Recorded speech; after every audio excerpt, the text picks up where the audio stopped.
Ladies and gentlemen, I stand before you today in a tank top, not to impress you, but to impress upon you the importance of transparency, dealing with your own personal demons, and how sometimes your wounds can become your work. Now, up until the age of 2, I was a fairly normal kid, and then I pulled a kettle of hot water, boiling hot water, upon myself, and I ended up with these scars on both my arms, on my chest, and on my neck. Thankfully, I don't remember the accident. I ended up in the hospital for a couple of months. They did skin grafts from my legs to my neck and my arms and chest, and they sent me home. As far as I knew at that age, I was normal. I was like just about any other kid. I didn't really recognize how different I was from other children until I went to kindergarten for the first time, and other kids were like grabbing their neck, and they would kind of, keep themselves at a distance, and they would look at me and ask what happened. And it made me feel really uncomfortable and strange for whatever reason. And it kind of snowballed from there for me. I'm going to try to freestyle this video because I've done about an hour's worth of takes. So let me try to get through this quickly.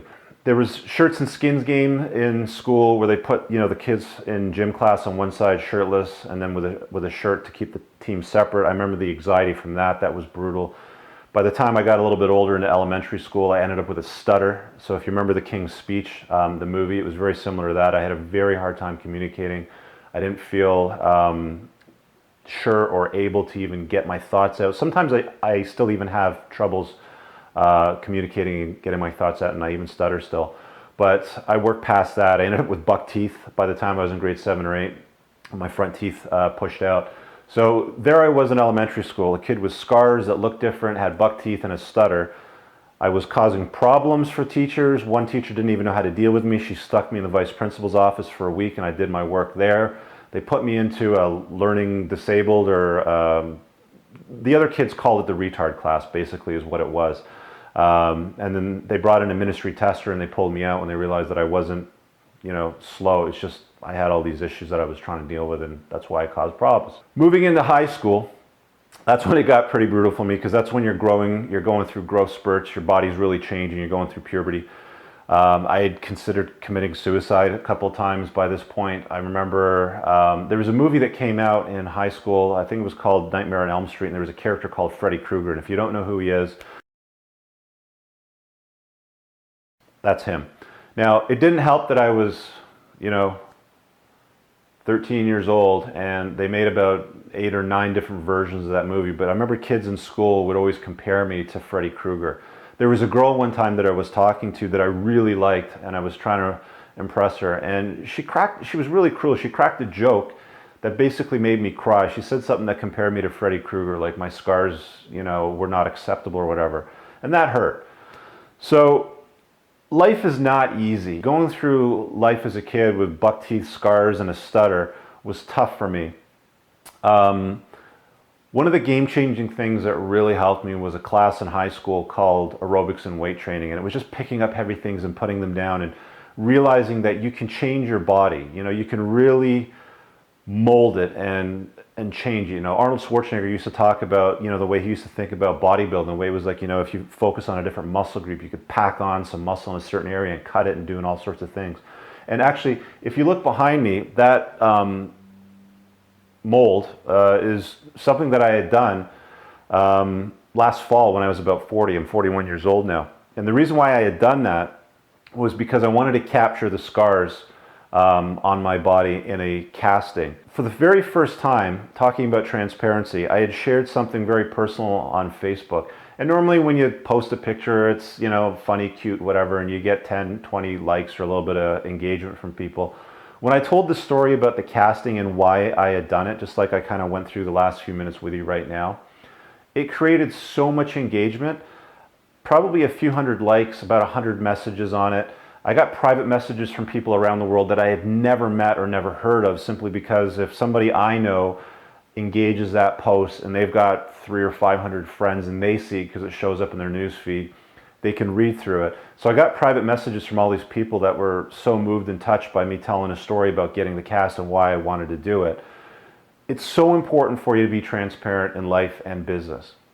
Your wounds can become your work. Part of the reasons why I do the entrepreneurs and car stuff is not so much to feature cars. I love cars and I do feature them, but it's more about the struggle and the journey and how you overcome them. One of my favorite parts of hanging out with these entrepreneurs and talking to them and going to these events and being part of Entrepreneurs Org and being part of a forum and entrepreneurs organization is simply because you get to deal with these high-level people that deal with the biggest struggles and challenges you've ever seen or heard.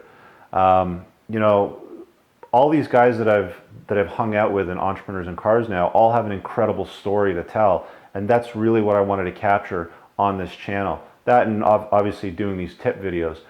But for you as a person, I know that life's hard. You know, I've talked about this earlier. You know, I thought about committing suicide as a teenager. Shit isn't easy, but if it doesn't kill you, it's going to make you stronger. You know, they say that scars are really just proof that you were stronger than whatever tried to kill you. So don't let things distract you or deviate you off course. You know, these obstacles are put in your way to see if you really, really want what it is that you're going after. You know, life creates these challenges. Life created these, you know, these challenges for me and burned me, you know, not on purpose, but everything happens for a reason. It challenges you to push through barriers and goals. Listen, I remember when I was about 18 years old, my parents took me to the hospital to see about getting reconstructive surgery for the scars because they knew something was going on. They knew that I had struggles and challenges, and it affected my schoolwork and it affected my relationships. I didn't even have my first girlfriend until I was like 19 years old. I was a virgin till then. So life was tough as a teenager.